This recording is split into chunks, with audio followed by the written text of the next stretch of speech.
So 2025 is officially in the books, and I've spent the last few days going through every single month of data for Brevard County, and honestly, the story is completely different from what most people think happened. Let me show you what actually went down this year, and more importantly, what I think is coming up in 2026. Hello everyone, I'm Silva, realtor on the Space Coast of Florida, and welcome to my 2025 in review and 2026 predictions for the Brevard County real estate market. If you're new here, every month I break down the actual market data so you can make informed decisions. And today I'm doing something a little different. I'm looking at the entire year of 2025 month by month to show you the real trends, debunk some misconceptions, and give you my honest prediction for what I think is coming up in 2026. Whether you're thinking about buying, selling, or just trying to understand what's happening in our local market, this is going to give you the full picture. So let's dive in. When I look at 2025 as a whole, it really breaks down into like 3 different chapters. And understanding this is the key to predicting what's coming next. So in January through April, it was a pretty optimistic start. We started the year with about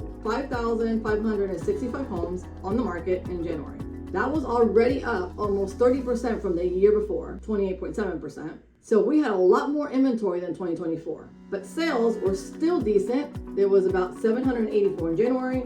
Prices were strong too though, averaging at $453,000 about. Then we hit spring and inventory kept climbing. By April, we peaked at 6,400 homes about on the market. And that's a 26% increase compared to April of 2024. So that is almost doubled what it was in 2023. But here's something interesting. Even though all the inventory flooding the market, prices stayed pretty stable. Spring sales did what they always do, they surged. April gave us about 1,200 sales, 1,233. May hit 1,315 sales. These were our highest sales months for the entire year. So the first few months, January through April, was basically inventory growing, sales are strong, prices are holding. The market felt balanced but busy. So now we get through May through October. And that was the great slowdown, which is common in summer months. This is where things got a little painful for sellers. Inventory stayed high, bouncing between 5,800 and 6,200 homes, but sales, they completely dropped off. So in June, there was about 1,100 sales, down from 16% in May. In July, there was 1,111 sales. August, 1,044. September, 966 sales. In October, 916 sales. So we almost lost 400 transactions per month during those months. Now let's talk about days on market. They started stretching out a little bit. We went from 91 days in April to 103 in September to 109 in October. This is when frustrated sellers were saying, why is my house not selling? And the answer was pretty clear. You're competing with 6,000 other homes. Buyers are being really picky, and if your price or presentation is off, you're just gonna sit. Prices during this period still, remarkably, stayed pretty stable. We bounced between 423,000 and 434,000 on average. So it was a tiny dip, but nothing dramatic. So May through October, there was a lot of inventory, declining sales, longer market times, but the prices were holding. So part 3, we get from November and December. This is where 2025 threw us a total curveball. November and December are typically very slow months for obvious reasons. People are busy with their holiday things.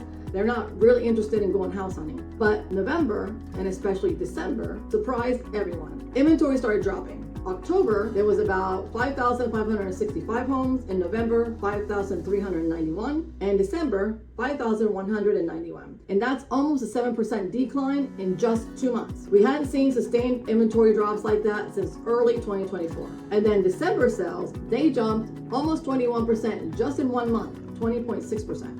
We went from 885 sales in November to 1,067 in December. So let me say that again, 1,067 sales in December during the holidays. That was our biggest month since May. Inventory finally was declining, buyers were coming back to the market, and momentum started building. And that is where we enter 2026. Now let's talk about some of the misconceptions of 2025. Misconception number 1, prices are crashing in Brevard County. This was a narrative all year long. People kept telling me they were waiting for the crash, but when you look at median prices, which I actually think are more reliable because they're not skewed by few luxury sales, January, the median price was $380,000. In November, which is the lowest point all year, it was $349,000. And December, we ended at $355,000. That was our median price in all of Brevard County. So overall, the range for the year was $349,000 to $380,000. So yes, we did see some softening from January to November, but that was less than a 9% swing for the entire year, compared to 2008, when the actual crash, when prices dropped 20, 30, 40%. This isn't even close to a crash. This is a stabilization. Misconception number 2, it's a terrible time to sell. I heard this constantly, especially in the summer and the fall. And look, I get it. It was not an easy sale. When you see 6,000 competing listings and homes sitting 100 days, it feels impossible. But here's what actually happened. 12,449 homes sold in Brevard County in 2025 through December. Yes, that is down from 2024's approximately 13,000 sales, but homes are selling, just to more selective buyers. The sellers who succeeded in 2025 did 3 things. They priced at market value from day one, not 10% above, hoping for negotiation. They invested in presentation, professional photos, staging, updates, and they worked with agents who marketed aggressively. Overpriced, poorly presented homes sat. Well-priced, show-ready homes still moved. Misconception number 3, inventory will keep growing forever. This was the fear, that we just keep adding more and more homes to the market until we had 8,000, 10,000 listings. The reality is we peaked at 6,205 properties on the market in April and ended at 5,191 in December. So the market self-corrected. Why? Because sellers who were just testing the market pulled their listings. Sellers with unrealistic price expectations just gave up. And some inventory got absorbed by December's sales surge. The inventory glut was real, but it was temporary. So let's talk about what actually drove the market in 2025 in Brevard County. These are the things that matter to the buyers and affected our sales. One was interest rates and psychology. Rates stayed higher than people wanted, generally in the mid 6% to low 7% range for most of the year, and that kept a lot of the buyers on the sideline. But more than actual rates, it was really the psychology of the whole thing. Everyone was waiting for rates to drop. They kept hearing rates would be 5% by spring, 4.5% by summer, and it never happened. So buyers just waited and waited until December and November, when mortgage rates went down slightly, and I think people finally said, you know what? I've been waiting for 2 years. I'm just going to buy. Another thing that affected the market in 2025 was the national economic uncertainty. Election year, inflation concerns, recession fears, there's a lot of noise. And when people are uncertain about the economy, they don't like to make big purchases, like homes. Another thing that affected the market in 2025 was our regular seasonal patterns, but they were more amplified. The normal seasonal patterns were just more extreme in 2025. Spring was really busy. There was 1,200 plus sales per month. Fall was really slow. There was 900-ish sales per month. And December's rebound was stronger than usual.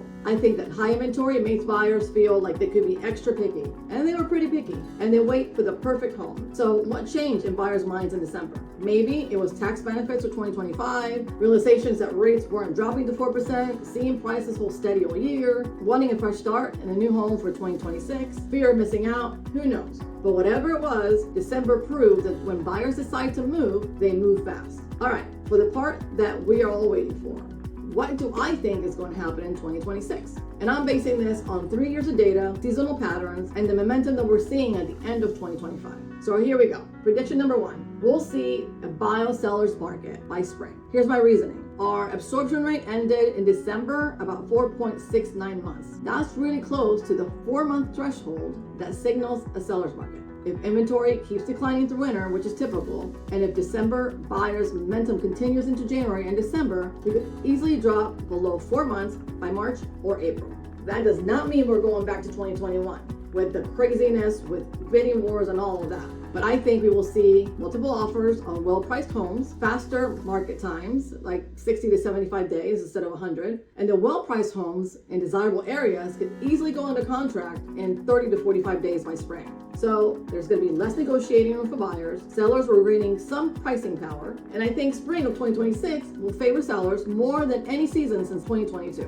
Prediction number 2 is that prices will appreciate modestly and maybe 3 to 5%. I don't see a dramatic price jump, but I do see some steady appreciation. Here's why. December showed us the floor prices bounce back to $437,000 average after dipping to $410,000 in November. So buyers proved they're willing to pay current market value. With declining inventory and renewed demand and basic supply and demand suggests moderate price growth. My prediction on prices, by December 2026, we'll see average prices in the $450,000 to $465,000 range. That's about a 3 to 6% appreciation from December of 2025.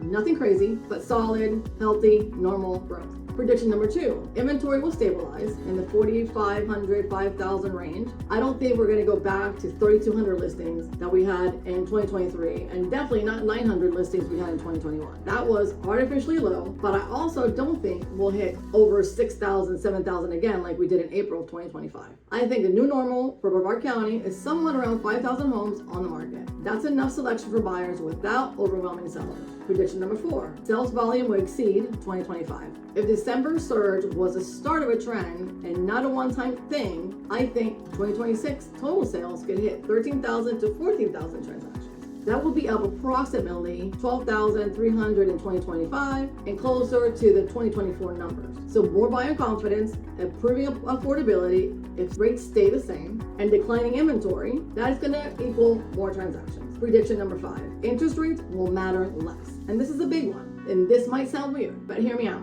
I think buyers in 2026 will stop obsessing over rates hitting some magic number. They've been waiting for 4% rates for 2 years, and it hasn't happened. So I think there will be a psychological shift from I'll buy when rates drop to I'll buy when I find the right house at the right price. Rates might drop slightly, which would be great, but I don't think that will be the primary driver of decision making for buyers anymore.